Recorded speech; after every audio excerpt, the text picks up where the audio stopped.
Maligayang araw mga viewers! Go! Kami ay ang C19, isang podcast. Ang ating topiko ngayon ay tungkol sa pag-iwas sa COVID-19 ngayon 2025.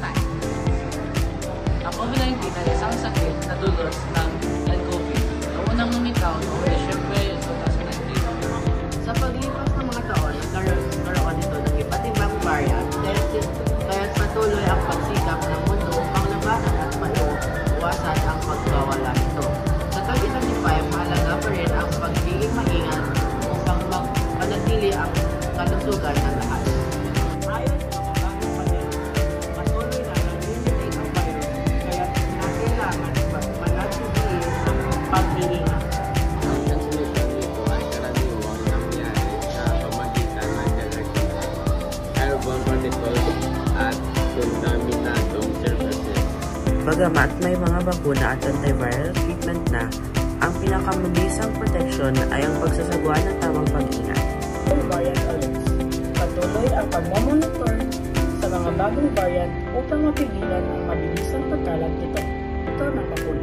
Ayon sa WHO, ang bagong henerasyon ng bakuna ay mas epektibo laban sa matinding sintomas at komplikasyon sa COVID-19.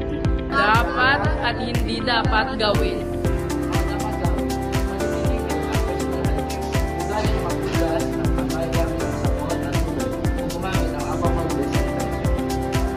Magsuot ang mask kapag pinagkailangan sa mata sa taong lugar o yung space. Ito yung parin ang pagsusuot ng face mask.